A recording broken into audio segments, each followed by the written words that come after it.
Everyone thinks because you're a zombie, you don't know good coffee. Well, they're wrong. We have very active lifestyles. It's not all wandering the countryside aimlessly or scaring passing motorists. And we all love a good cup of joe. And there's only one brew that gets my seal of approval. Deadly Grounds coffee is my guilty pleasure. Bold, robust, delicious. It's coffee that can wake the dead. With over a dozen different roasts and flavors, Deadly Grounds can satisfy the most finicky of coffee addicts. The aroma is so intoxicating. It brings all of my neighbors out of the woodwork. Deadly Grounds coffee. Coffee to die for and zombie approved. It's good to get a little deadly.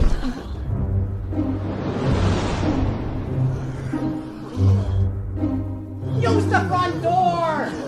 Oh, they're so disgusting.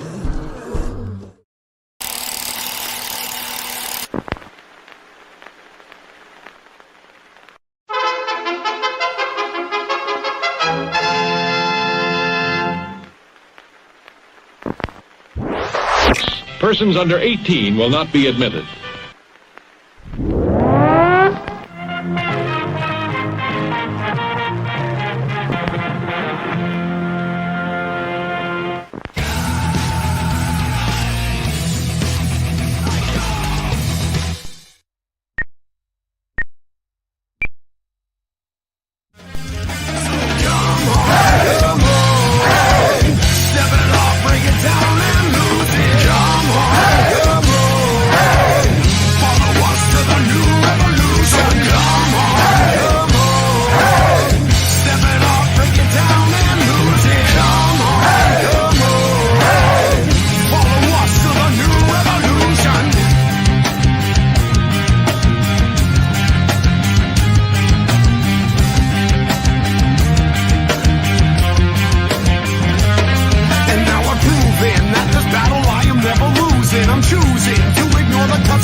You're on mute, Leo. Why, thank you, Jar Jar. I No don't problem. know why it didn't take me off. Anyway, You forgot to push the button there, Leo. I didn't hit the button. I'm blaming StreamYard on that one. Anyway, happy Wednesday. My name is Leo. I'm the monkey behind the keyboard here. You are watching Still Toking with us, Benjamin. Yo. So, yeah, Leo, I gave you props for the last 5 weeks for not messing anything up. And, of course, tonight, you muted yourself. But it's okay. It's okay because I am so psyched for tonight's show. We have had a lot of amazing guests and some legends, but this guest tonight is truly by far the most legendary to ever hit this screen with us. I'm beside myself. I'm actually a little starstruck right now. I'm going to leave it right there. Jar Jar, I'm going to let you introduce the guest tonight. Well, I hope you all are ready for this. Miss Ruta Lee, legendary Miss Ruta Lee. Legendary in my own mind. Oh, legendary in all of our minds, I believe. Absolutely. I'm only legendary because I'm so frigging old. The fact that I'm still walking and talking and able to converse with you, adorable gentlemen. By the way, your opener is worth the price of admission. I realize nobody's paying for this, but I salute everyone who has turned the dial to put you on. It's just great. It is quite the opening. That was that's our amazing eye candy, Mr. Leo Pond over here. He does the openers for us. Yes, Leo, who lost how to push the button with his thumb. Right? I'm going to tease you about that forever, Leo. No worries. That's all I do is I just hit buttons. That's all I do. It's easy. All of this is also mystical, magical to me anyway. The fact that we are in different corners of the world, and yet we're talking to an audience that are in different corners of the world as well. It's all so magical. And of course, I am a total mental incapacitated person when it comes to anything electronic. I'm still praying that we go back to the days of on and off switches. And if you turned it to the right, it made it louder. And if you turned it a little less, that was it. That made me happy. Now I'm lost. Well, now you actually have to talk to the things and tell them to get louder. Be like, oh, yes. Right? I always expect Siri to give me a smart-ass answer. But as far as being legendary, you are legendary in so many ways. So many ways. Well, the fact that I have had a career, and if not a full career, a job in some way or another in this business for, God, I'm 88 years old now. So that's a lot of years that I've been working. I think I started when, well, I did as a little tiny baby, but that was at the church socials and that kind of thing, not getting money for anything. Right. I did get money for jobs in Massachusetts, I believe, when I was a little girl. You know, I think they may have given me $50 to come and do something, whatever it was, when I was tap dancing and doing acrobatic stuff and singing silly songs. I don't know. And then it depended on Hollywood to finally feed me properly, you know, with a paid job. And I see where SAG is out of trouble again. we're now finished striking and doing for now for 3 years anyway.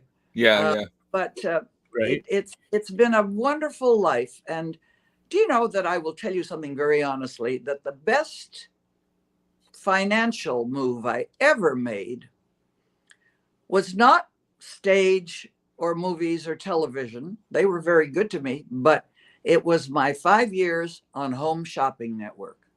Really? Isn't that amazing? Yes, I went in as a guest star performer, you know, seller. Mm-hmm. And I sold whatever product they were asking me to kind of front. And that was great. It was always something that I liked. And my husband introduced them to a vitamin product that was a spray vitamin where you just sprayed it into your mouth. And what a great way to get vitamins, because the people that clean the porta potties, you know, the Here's Johnny's and all of those things, say what they find in there is not just human waste or gold rings or watches or anything. It's undissolved vitamin tablets. Really? Undissolved pills is what they wash out of those things most. So when you spray the vitamins, they are absorbed within 30 seconds in the lining of your mouth. And there they are. And there's no vitamin pill to swallow, no garbage to take down with the pill, which is kind of wonderful. And so I sold those for 5 years on Home Shopping Network. And I had a nice tiny little 10-cent cut or whatever it was of every unit sold.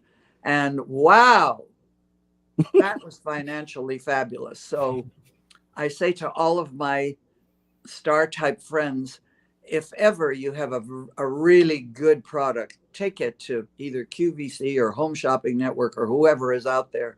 And trust me, if you believe in your product and it's good, you'll do well. Well, I'm really interested in the vitamin spray because I take like 20 vitamins every morning. So, and I hate to tell you how many of them you didn't. Are just wasted. Yeah, wasted is right. I've always known it. I talk it over with my doctors, and they're just like, most of that's. I'm like, yes, I know, but my wife tells me I have to take them. Well, I'm glad you're taking them because you look damn good, honey. You really look cute. Thank you. Not bad for 87. Right under me, sure. Right. We all went to talk at one time. Of course. Go ahead, Leo.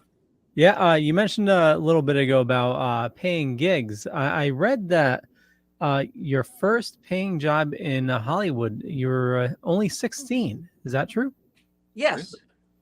Yes. But my first job that I actually, well, it wasn't a job, it was an amateur show, and I was all of maybe 5.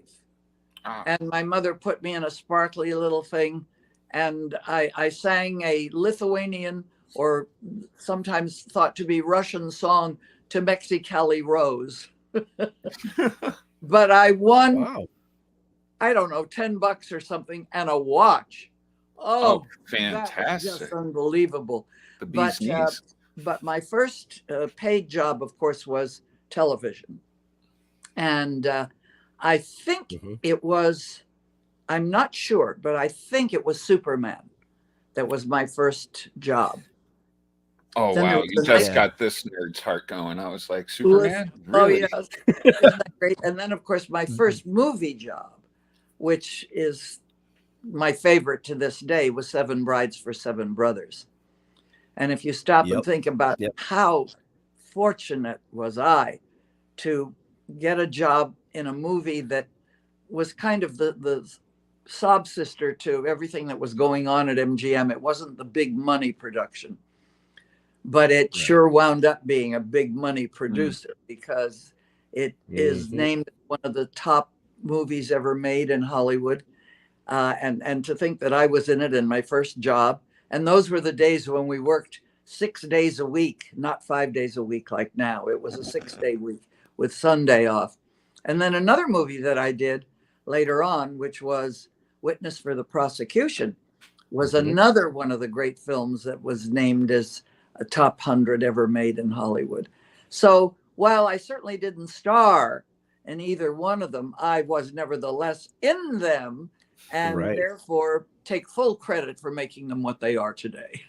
Absolutely. I can't even imagine the parties you must have attended, the elbows you rubbed with and stuff back in those classic Hollywood days. That's those days were good days, and one of the best for me were parties that I was very, very much involved in, and they were the great big huge parties that Debbie Reynolds and I were the head mothers of an organization called the Thalians. And we started out raising money. Oh, this is kind of fun. I wasn't there then, but Debbie was one of the founding members, and Hugh O'Brien was our first president. Margaret Whiting was our second president. Debbie was third. Donald O'Connor was fourth. Then I became president, and I've been either president or chairman of the board ever since. You want to talk about stupid? I may be darling, but boy, I'm stupid when it comes to taking on a responsibility and not letting go. But we did the most glorious events, and we honored the most wonderful people, not just in Hollywood, but out of New York and stage and on the small screen, and of course, on the big screen. And everybody, like I was telling you earlier, from Frank Sinatra through Lucille Ball, through, oh Lord, Carol Burnett, through Whoopi Goldberg, everybody were our honorees. And those were the big, glamorous Hollywood parties that the entire press would attend and look at. And the lineup was fabulous. And the people were gorgeous. And stop and think, to think that we had Clint Eastwood just a couple of years ago as our honoree. It took me 20 years, boys, to get him. 20 years of not giving up and getting him to say yes. He was always very reticent about appearing somewhere and getting an award or being honored. He was always kind of a little too humble for that sort of thing. But boy, he was a wonderful honoree and just absolutely special with guests. And this year, just a couple of days ago, 2 days ago, we honored a man that when we mentioned his name, when I opened my mouth and said, come to the Thalians this year, we're honoring Gary Sinise, that the people around America all went, oh, wow, what a great guy. Now, you never think of him that way. He's a wonderful actor, but he's not in the forefront of everything exactly. And yet America knows about him and knows how wonderful he is in entertaining and working and doing and setting up all kinds of programs and scholarships for families of veterans. I just think he is so wonderful. And he was our honoree, and needless to say, he was wonderful. And I just got the sweetest note from him. Oh, what a lovely, lovely man. If ever you have the opportunity to talk with Gary Sinise, grab it, pay for it, just scream with delight, because he's just such a man. He is amazing. He is amazing. One of my favorite actors from the Bubba Gump and the Forrest Gump movie. Like Bubba Gump. I call him Bubba Gump. Well, everybody. Lieutenant Dan. Yeah, he's got new legs. Yeah. he's just I lovely. love him. And there's some cop show he does every now and he does the Florida version of was it not NCIS? Yes, CSI. CSI. CSI. Yeah. Oh yeah, thank God, because he's just wonderful. And that's where I last saw our darling Kathy Garver.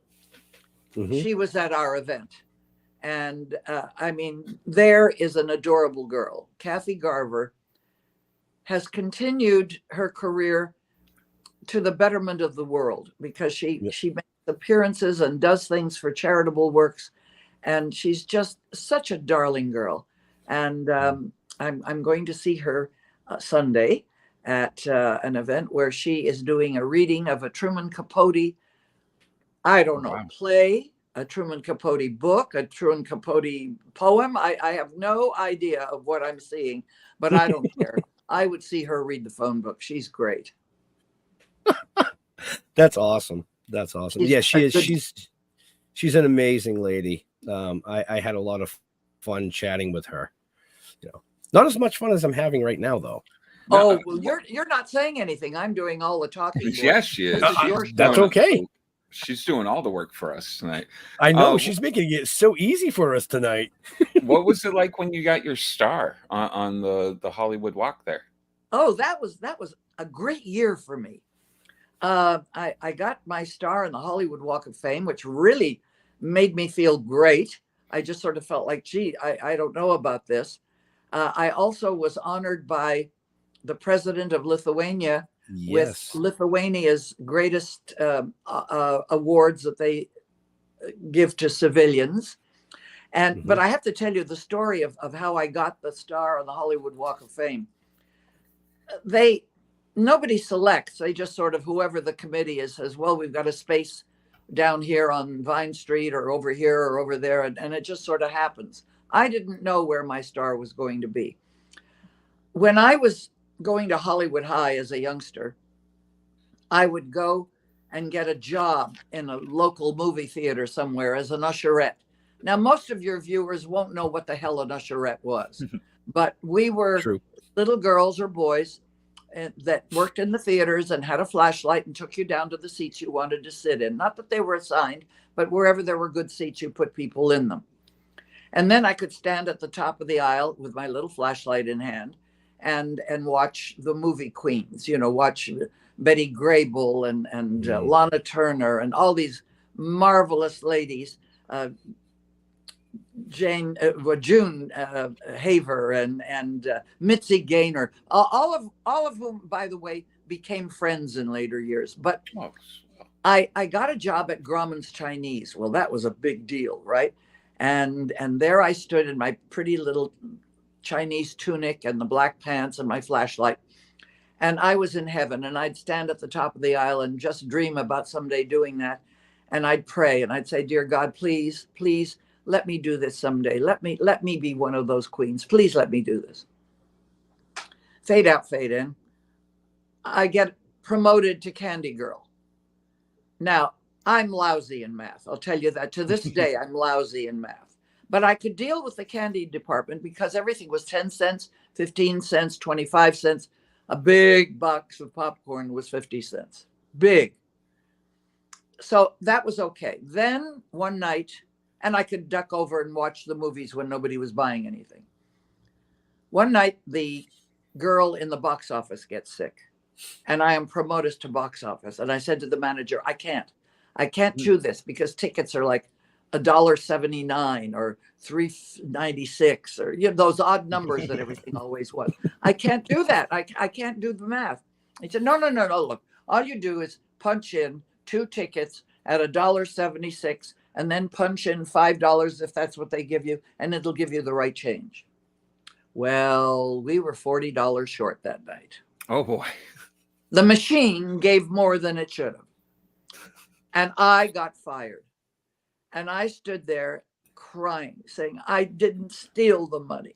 I told you not to give me. I'm just bad in math. I'm sorry. I don't know how. And I got fired. Guess where my star on the Hollywood Walk of Fame is? Right in front of the friggin' box office. Yep. Now that's karma. Or what? That is karma. That is awesome. I just wonder what happened to that manager. Oh, I can't like, especially after watching you come up through the years, they must have been kicking themselves, been like, oh my God, I fired that woman. Isn't that something? Isn't that something? Well, but it's been a marvelous, marvelous life for me. And when I talked about the president of Lithuania, when he first came out to California the first time, I had a great big sit down dinner party for, I don't know, 50, 60, 70 people, somewhere in there at my house. And what was very interesting is at that time, and that was President Valdas Adamkus, who, by the way, is the real American dream come true. He was not born here in the United States. He was born in Lithuania. And his parents literally fled Lithuania when the communist regime was coming to take over all those Eastern European countries, you know, Latvia, Lithuania, Estonia, Poland, Czechoslovakia, Romania, everything. They fled and lived in internment camps and whatnot everywhere, and then made their way to the United States. And he was self-educated. He was made himself a multi-millionaire in business. The real success story of work hard, save your money, invest it, do whatever, you know. And he thought that the best thing that he could ever do for the world was to go back to Lithuania, and he became president of Lithuania. And he mentored, while he was president, a young man who came to be his next to a son for him, because Adamkus never had a son. And President Gintas Nausėda is his name, came to the United States just a few weeks ago, and he had just one day in California, and he wanted to meet me and see me because I had met him when I was in Lithuania, but he wanted to see me. And he came to my home, and I had a luncheon for him. And do you know that the security when he was coming, when this president was coming, was exceedingly high? The security people came to my house the day before, went through the house, asked about the menu, asked about the bathrooms, asked about everything. They were there in a slightly less presence being known for the luncheon that I had, a very small group. And it surprised me that when the first president came and I had 70 people there, nobody paid much attention. And I don't know whether it's because of the Ukrainian situation being so active or why. But now Seda, this is some news for you, is spelled Nauseda, now Seda. Anne Gillian, you know, the beautiful actress, you must have her on someday because she's just fabulous. She starred in Sugar Babies on Broadway, and of course she starred in her own series and on television. And her maiden name is Nauseda.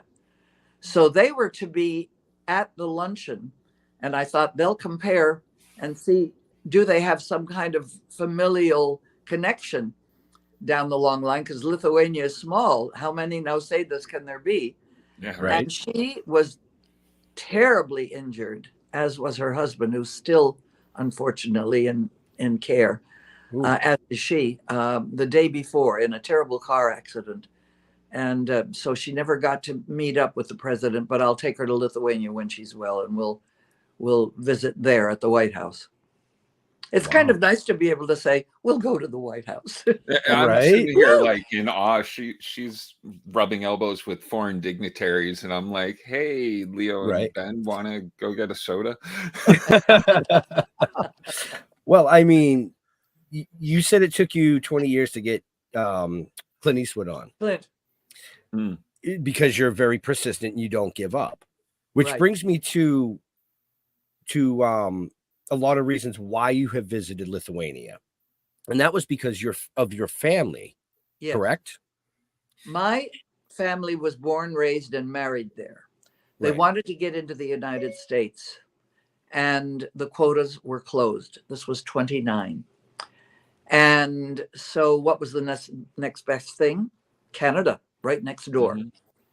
He got a job, my father did, working in the wheat fields of Saskatchewan. And he saved his money all through the year and had enough money now to bring my mother over. And they settled in Montreal, Canada. And my father and mother both worked for a tailoring concern there, and a very good man. And I was born there. And of course, after the war, before the war, they got out and brought into Canada my aunt, my mother's sister. They were going after now her younger brother. And then the war broke out, and there was no connection. There was no meeting of the minds, the spirit, or the souls. There was no connection whatsoever. Everything was over. After the war, my mother, through the Red Cross, was able to locate my grandmother. And where did they locate my grandmother? She and my darling little grandfather. Now, I'm not talking about the intelligentsia. I'm not talking about the well-educated, the professors, the speakers. I'm talking about farm folk. They were rich because they had a cow. You know, that made a big difference for them. Right. They were both shipped off to Siberia. And you have to say, why? Why the hell were they shipped off to Siberia? Why? Because they were repatriating all those countries. They were taking Russians and putting them into Latvia, Lithuania, Estonia, and sending all of these people to Siberia. Why? Nobody could ever really explain. No. My grandfather died en route to Siberia. They were all being shipped out in those cattle cars that we see how the Jews were sent to Auschwitz and those places. They were shipped in the same thing. The men tried to huddle the women together to keep the women and the children warm, and his legs were frozen. And at one of the way stations, when they took off his boots, they took off the flesh with them. Gangrene has set in, and he died. And my grandmother didn't even know that he was dead. Nobody knew anything in those days. You did what you were told. You didn't question, or there was a bullet in your head, you know. And we located her there, and my mother started then sending packages, and we could send packages 40-pound boxes, a pound of coffee, a pound of sugar, a pound of lard, a pound of butter, a pound of whatever could be tinned and done, and some clothes. And we could then, in those days, send old clothes. And so, of course, we put packages together. We sent many packages. And my mother was so brilliant about a lot of things. She would take $5 bills, $10 bills, $100 bills, and roll them into tiny, tiny, tiny little roundule things and sew them into the seams of some of the clothes we were sending. And then she would say to my aunts or grandmother, hoping that they even got the clothes, that shoulder pads are very popular in America, but I know they're not in Soviet Union. So, you can take them out or whatever. And we hoped that they somehow managed to piece together what we were talking about. But eventually she was permitted to come back to Lithuania if she chose. She had hitchhiked across Siberia to find other members of the family that had been deported. And they preferred to return to Lithuania. And that's where I found her. And that's where I did the crazy thing of going out with friends when we got a letter from my grandmother, which took probably 6 weeks to get to us. Right. After she was in Lithuania, she never learned to read or write. She never went to school. So she was writing through a cousin of mine that she was living with, saying thank you for the packages we had sent that had sustained them through all their years, through all their problems. And she had gotten word from a local doctor that she was about to die. So she was sending a thank you for everything and a thank you for the clothes to be laid out in, because that's very important to those Eastern European ladies. A beautiful scarf for their hair and a beautiful white apron to go over a black skirt, And I went out with friends that night. My mother, of course, was in a spate of tears. I was in a spate of tears. The more wine they poured, the more evident it became to all of us that I should do something quite dramatic, and that is pick up the phone and call Khrushchev, which I did at some hour of the morning. I can't remember what. Had to be like 2 or 3. And I placed the call and I said, I want to talk to Nikita Khrushchev, the Kremlin, Moscow, USSR. And that bitch said, how do you spell Khrushchev? Well, who the hell knew how to spell Khrushchev? Anyway, long story short, I talked to the operator back and forth. And those days, guys, you're too young to know what person-to-person was. Person-to-person calls, you paid twice as much for as a long-distance call, but you didn't pay if you didn't get your party. Right. So I said, I want to make this person-to-person. So I kept getting the operator, Mr. Khrushchev, don't speak English. No, not yet, all the time. Finally, after my 100th call to the Russian embassy in Washington, where I also got to talk to everybody from the telephone operator to the upstairs maid, was niet. Finally, I get a call from the Russian operator. Mr. Khrushchev no speak it English. You speak it with Vergashinsky, who interpreter for Khrushchev. And I remembered that this man was that very handsome young man that traveled with Khrushchev and interpreted for our Victorian ears all the language that Khrushchev was spewing when he was banging his shoe on the table. And my father, who spoke Russian fluently, used to laugh and say, what the interpreter said is not what Khrushchev said, But that's all right. I said, fine, I'll talk to him. He said, Miss Lee, we know all about you here in the Soviet Union. We run your movies. What can I do for you? I said, I want to come and I want to bring my family. I had been told by the State Department not to take my parents because they could be detained as primary citizens of the Soviet. And he said, well, that would be very nice. We would love to have you here. We would be very happy to greet you. Why don't you talk to your congressman about it? And by now I'm beginning to more than sober up and I'm headachy. And I said, Mr. Interpreter, What in hell does my congressman have to do with my traveling in your country? This is not a political matter. This is a matter of the heart. For all I know, my grandmother is dead. If she is, I'll go to her grave. If she's alive, I'll see her. You will be doing a great kindness to everybody. And he said, present yourself again to the Soviet embassy. And I thought, oh, shoot. Here we go again. I'm going to get another runaround. Well, this time, guys, when I called the Soviet embassy in Washington, I was immediately connected to the first secretary. And the first secretary happened to be Lithuanian. Oh. And I, of course, am fairly fluent in Lithuanian.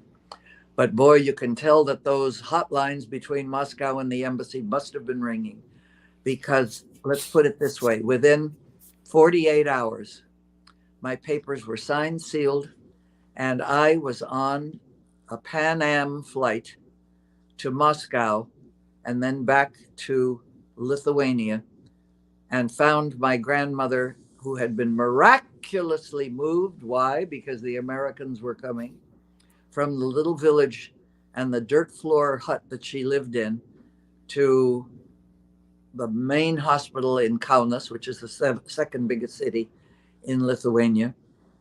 And it was a wonderful hospital with fabulous staff, great people. But the hospital itself had nothing to offer except great staff and great care with what they had. They didn't even have aspirin. That was the communist system, and how everybody thrived under the communist system. Everybody was equal, but some were just a little more equal. Oh, yes. Right. Right. It's usually how communism goes. But it was thanks to people like you also. And the press, the world press then, was so involved. James Bacon, whom you may know or not know, was the head guy for AP Wire Services, the head Hollywood man, a head honcho. And I had lunch with him the day before I left. And my PR person had said, you know, I think it's a good idea that somebody knows you're there, not just the Russians know you're there. Oh, yeah.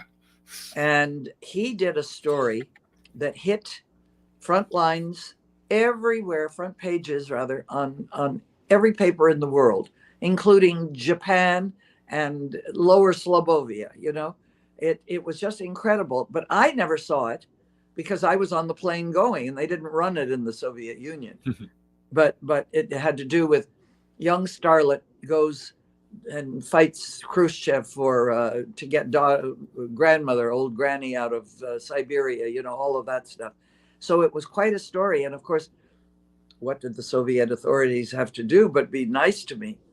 And they were, and they were extremely nice to me. Anyway, I brought her home 6 months after that. She couldn't travel then. She was not well. But 6 months later, I went back, and boy, talk about being nervy. That's traveling in the Soviet Union without help. When I went this time, Life magazine had a reporter there covering, and all of this happened, you see, because nobody was going into the Soviet. Yeah. And when I went back the next time, 6 months later, it was on my own. And talk about having to put on big girl pants. Wow. And now I had another life in my hands when I had my grandmother to worry about. So I would plant her at the American embassy rather than leaving her in the hotel. I left her there once, and then I got nervous because I told her, don't open the doors, don't answer to anybody, don't do anything. I planted her at the American embassy, and I did all the running around, not speaking Russian, of course. I speak Lithuanian, but not Russian. And trying to find people to help me. And it was amazing how many people there were that wanted to say hello to an American. I mean, I look different than anybody else. You know, I light colors and pretty dresses and all of that good stuff.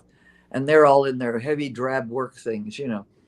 But they were very helpful. I found a young man because I had the coins, but I didn't know what was what to put in a telephone booth to call the embassy to say, I can't get through to the so-and-so, you know. and there were people that would help me do those minute things that you knew really wanted to know more about America, and they just questioned how and what do we do, how do we live in their broken English, if any of them knew it. It was an amazing experience. I can't even imagine. But when I brought back my grandmother, we didn't have jetways then, guys. We just had the steps that went down. And when we finally landed in California, she walked down the stairs, dropped to her knees, kissed the ground, and said, "Hello, America. Thank you, God." Now, when I stop and think how many people in this blessed country of ours have no frigging idea of how blessed they are. And I think we've missed something either in our parents or in our teachers or something, that we find so much to criticize about America. And yes, there are many things to criticize, but there are so many things that we should be so grateful for that other people don't have. If we're so bad, how come everybody wants to be here and not where they are? No, exactly. I was saying to my wife the other day, we're watching the news about what's going on in Israel and Gaza Strip and stuff. And I'm just like, we are so lucky to never have to wake up to wondering if a bomb's being dropped on our houses, stuff like that. It's just amazing. I am so thrown by how many so-called educated young people, students, are marching and carrying on. And I'm saying, hey, wake up. Who lobbed that first bomb? It wasn't Israel. It was Hamas. What's the matter with you people? It's a tragic situation over there. I can't even imagine what people are doing. Like, as we were saying, like, never have to go through something like that here. Never. Never say never. Well, that's true. That's true. Never say never. But so far, luckily, so far. And if we don't begin to appreciate what we have been given by the blood of other people, and what we have managed to keep going in America, thanks to patriots who give a damn about our country. That's right. And to the people that go fight, like I said, in hellholes, then we should all be dropping down on our knees and saying thank you. Oh yeah. Right. Which this story is going to lead me to the next part of this. You released a best-selling memoir. Yes. I love the name of this. Because of all this. And I love the name too, and I'm going to say it this time. Consider Your Ass Kiss. Consider your ass kissed. And I don't mean it rudely. I mean it from the bottom of my heart. Right. Actually, my bottom is the best part, but so it comes from the bottom of my bottom, but by way of the bottom of my heart. I am so grateful to everybody in these wonderful United States of ours, in fact, in the world, who have ever turned on the television because I'm going to be on, or come to a theater to see me in performance live, or gone to a movie to see me and bought a ticket, or have given me money for my Thalians. Whether it's $5, $500, or $50,000, what can I do but say, please consider your ass kissed? And I mean it sincerely. And I know that there are places in the South that won't say ass. They'll say assets, or but all I can say is, if Jesus could ride into Jerusalem on his ass, I can kiss it. Well said. Agreed. Well said. So now you're kind of like this like celebrity ambassador to Lithuania. Like, you have presidents come to your house. You have, you're throwing shindigs. And all because you decided to go save your grandpa. Like, it's amazing to me. Well, it started before that. I was, like I said, I was rather amazed that I was so well treated by the Soviet authorities when I was there, because I had done countless broadcasts for Voice of America condemning communism and what it did to the little countries that it simply took over, marched in and took over. The tanks took over. And I'm surprised they let me have my way at all, which I did in getting my grandmother out. Then I also got another aunt out. And so they were very, very good to me. Wow. And I just couldn't get over the change in Lithuania, and it happened in every country that became liberated. And I salute the beautiful young men and women in all of those countries, but of course I'm thinking now of Lithuania, that were willing to die under the tanks when they rolled over them, or the guns that shot them when the tanks were in Lithuania and they were marching for freedom for Lithuania. What heroes they all are. And I worry that the young people of all of those countries, including Lithuania, are going to forget what people went through to liberate those countries from communism, and how different the countries are. When I was there and it was fully under the Russian boot, it was gray and dark and pitiful. Restaurant menus would have a great big huge menu with 40 pages and one item available. It was cold. It was dreary. People were drunks. Why? Because I think I would have been a drunk too. It was the only warmth you got in that kind of ambiance, you know, in that kind of place. And when I went back after it was declared free, wow, what a difference. Glowing, shining, pretty, a wonderful country and a great place to visit. And I have a lot of Lithuanian friends in Massachusetts. I think there are more Lithuanians in Massachusetts than there are in Lithuania. I live in a town that we have a very large Lithuanian population, Westfield, Mass. Oh, really? Westfield? Yeah. When I first moved here, I thought it was Russian, but nope, they're all speaking Lithuanian. I was like, oh, I'm completely off on this. Isn't that great? Isn't that just great? Well, I learned the I guess the hard way, because I did it, that in the Soviet, the people were so used to being told what to do, what time to do it, and how to do it, that they were afraid ever to say no. And I was flying in another time, not during the regime then, but I was flying into Lithuania, and it was still communist held, with my husband. And I said, we'll go, instead of going through Moscow, we'll go through Leningrad, because I've never seen Leningrad and I wanted to see it. And we got on a Russian plane, an Aeroflot plane. And the young lady got on, and we're taxiing down the runway, and then she keeps talking and we take off. And then she comes back on and she's speaking. And my husband says, you know, in all of the Russian that she's saying, not once did she say Leningrad. I heard her say Moscow a lot of times, but never said Leningrad. And I said, oh, come on, what are you talking about? So now he goes up, I send him up, and he goes up to see her.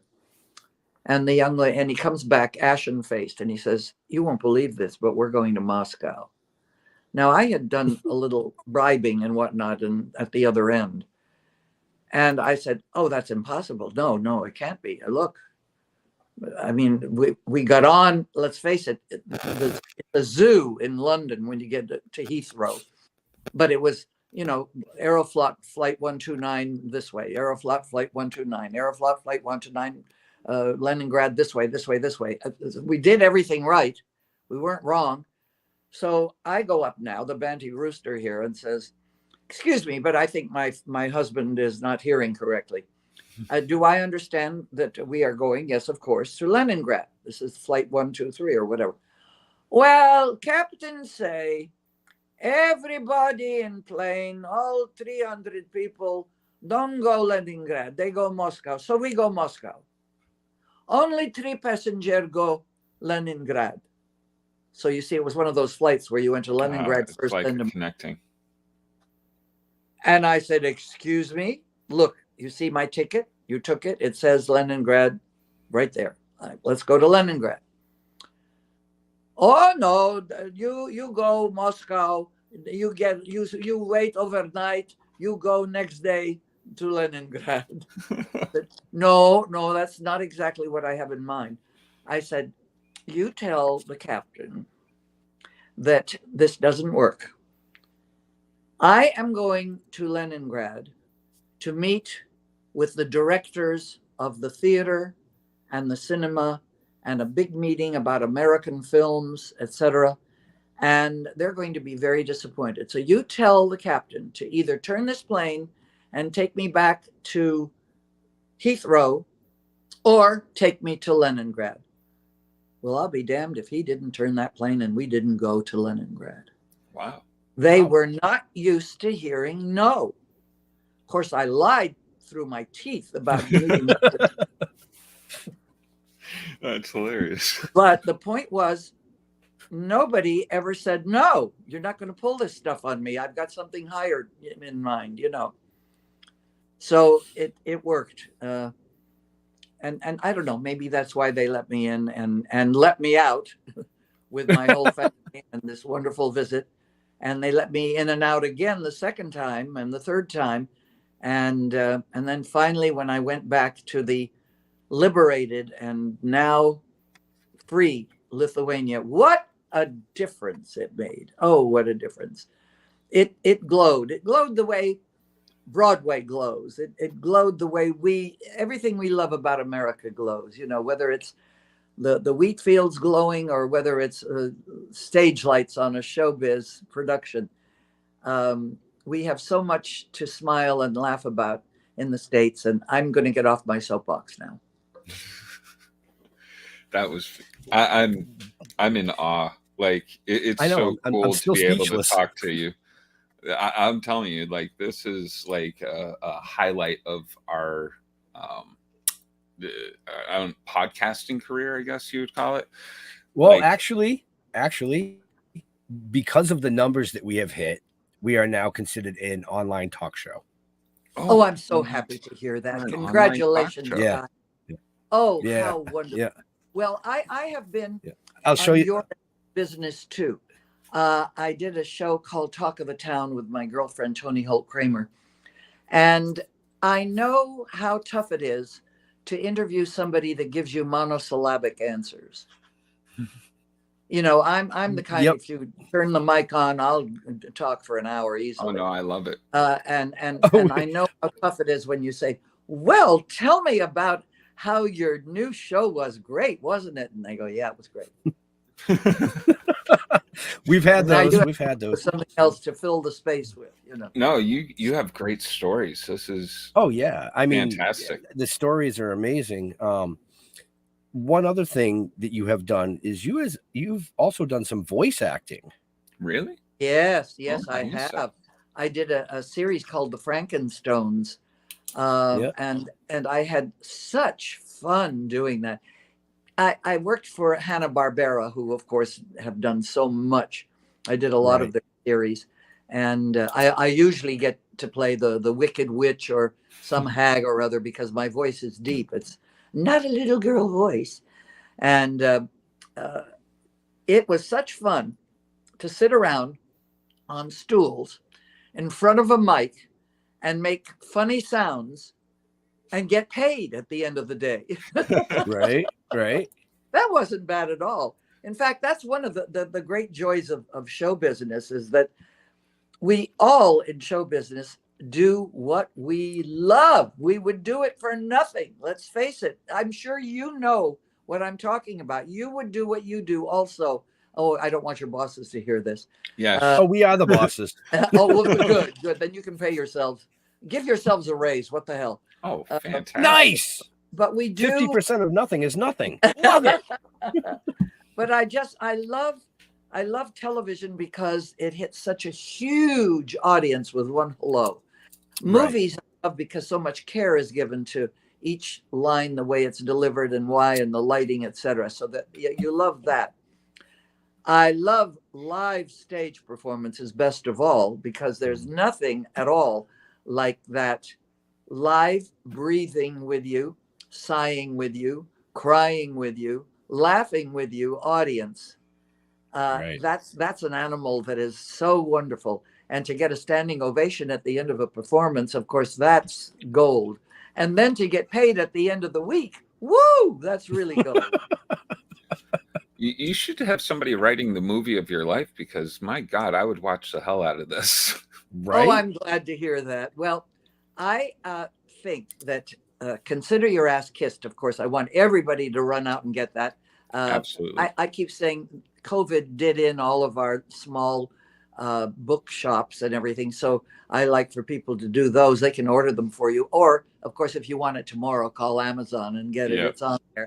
But this book I talk a lot about the different people in Hollywood and what they meant to me. And I gossip a little bit.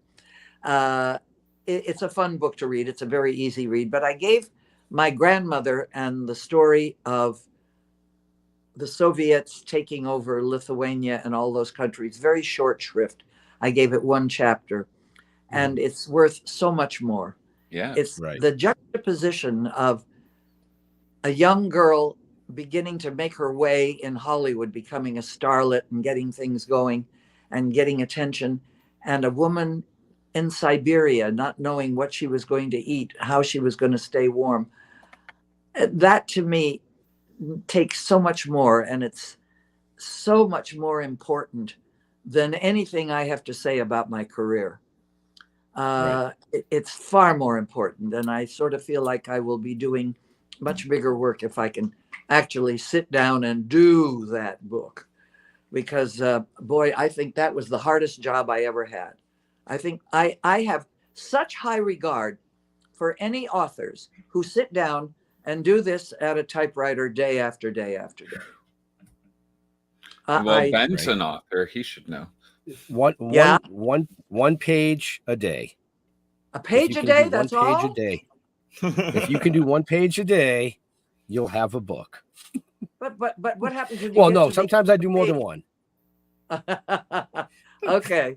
Well, I actually sit down and actually handwrite when I write, and then I go back. Oh, really? My second That's draft gets typed onto the computer. I recorded and then all of it. Oh, I recorded every bit of it. And then a fabulous friend of mine from Texas came in, a great PR guy, who is one of them that said, you tell such great stories. You really should do a book. And so he said, I'll come out and I'll record everything you have to say. And he did that for many weeks. And we recorded everything. And then, of course, he had it all transcribed and into written word. Well, of course, what he had transcribed was every dog bark, every fart, every phone ring, everything, So it was amazing to read all that stuff in between what I was saying and telling my stories. But then the hard part was, and you'll attest to this, that this is a nice section, but where does it go? Oh my God, I have to throw that out. Would anybody really be interested in this? And what to throw out, because you don't want to throw out the baby with the bathwater. Right. So right. We have a couple more. Yeah, absolutely. So we only have a couple more minutes with this amazing legend. So last questions from this panel? May seem a little strange, but as in my world, you're a celebrity as you are. What's the last movie that made you really laugh? Oh, I just laughed at something yesterday. What the hell was I? Oh God, I can't remember what movie I was watching. To really laugh and sincerely laugh. Have that gut laugh. Just God, just stress is just gone. Really made me laugh. Can I get back to you on this? Absolutely. Serious. And I feel terrible that I don't know what movie I was watching. Oh, not a problem. I was so tired last night because, the event was last Saturday. And I hadn't slept really in quite some time, not properly. And I went to bed at about 9:30. and I got up at 8:30 this morning. So whatever movie I was watching last night, I went to sleep on, but I laughed hard before I went to sleep. Oh, now I'm going to have to look it up. Sorry, guys. Oh, no, that's I laugh at everything, though. I find humor in absolutely some of the worst things in the world. I laugh at when old ladies fall down in the street. I laugh at garbage cans being blown down the wind and by the wind down the street. I laugh at all kinds of bizarre things. I think it's what keeps me sane and happy is that I don't take awful things. I take them seriously and I do something about them. But most everything else in life I laugh at. Yep. Can't sweat the small stuff. I'm now in the market for a new husband, I've decided. Oh, hi there. Because I have nobody to laugh with. I have my girlfriend to laugh with, but she doesn't go to bed with me. So I need to sit in bed with somebody and watch a movie and laugh. And so I need somebody that laughs more than they do anything else. Excellent. Well, I'm looking. Okay. You'll get 10% of the wedding silver. Oh, fantastic. Look at this, guys. And Jeremy's very good at cleaning pools from what we hear. Oh, very good. I clean the pool very well. Well, it is just such a pleasure to be with you guys. And I'm so grateful that you took the time and let me take your time and share your experience with you. And geez, now you're more than just an at-home podcast. You're all over the place. Congratulations and more power to you. Yes, thank you. Well, thank you. Thank you. So, Leo, you got one last question? I had a bunch, but I'll just do the last one. You'll Jar Jar took all the questions, you know. I'm sorry. I let him. So one thing we like to ask is, you know, you're an amazing actress, but what is something that is just you that you dork out about? Like we had Bruce Valanche on, and he was big into like the history of, you know, like sunken vessels, and he really liked to dork out about that. Do you dork out about like horses or you know, what do you dork out about? I think we need a better word. All animals. I love animals. Everything. Yeah. I'm not terrified of any animal except a snake and a dentist. And I'm not sure in which order those animals I can live without. But I love all animals. And my husband used to say, Ruta is the kind that would walk into a lion's cage and go, here, kitty, kitty, kitty, kitty, and it'll be fine. No, I just love animals, and I cannot stand abuse of animals. Yeah, right. I think that I would never kill anybody, but I would kill anybody that abused an animal. I just have no patience. I have no regard, no respect for that kind of a human being. And, you know, animals they're on the planet for us to take care of. If we're the smart asses that know everything, we should be, you know, really guiding people and guiding our children not to be cruel to animals. Absolutely. Totally agree. Well said. Well said. Yeah. And on that note, Leo. Yeah, we'll wrap things up. I want to thank everybody for watching this fine evening. You know me, just Google me. You'll find a bunch of stuff. Could be true, could be not. I'm not going to say which is which, but I run the Dorkening Podcast Network. Head on over to thedorkening.com. You can see a lot of awesome people there. And Ruta, where do you like people interacting with you on social media? I'm on Facebook mostly. And my darling assistant helps me on other things that she does, and she'll say, look, there's this and this, would you like to answer? And I do, you know, but I personally don't spend a lot of time on social media. I'm just too bloody busy with the Thalians and everything else that I have to do. I run, you know, several houses, and I'm lucky enough to have a place in Mexico and a place here in Palm Springs, and there's always something. You know, the pride of ownership is a myth.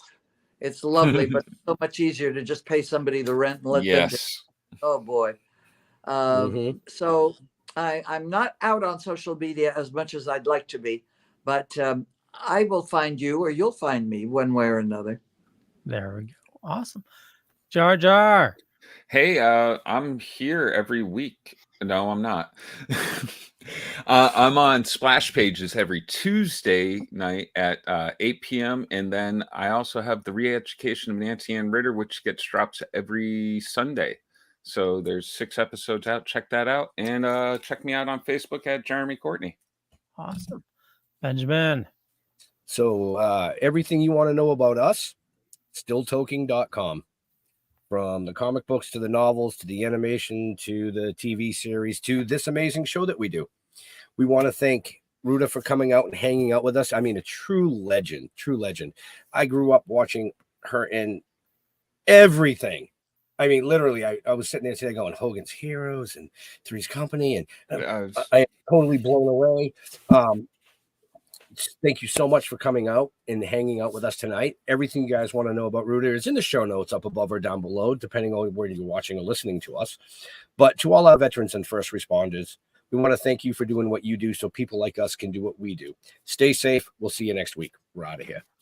Bye. Thank Bless you all. Bye now.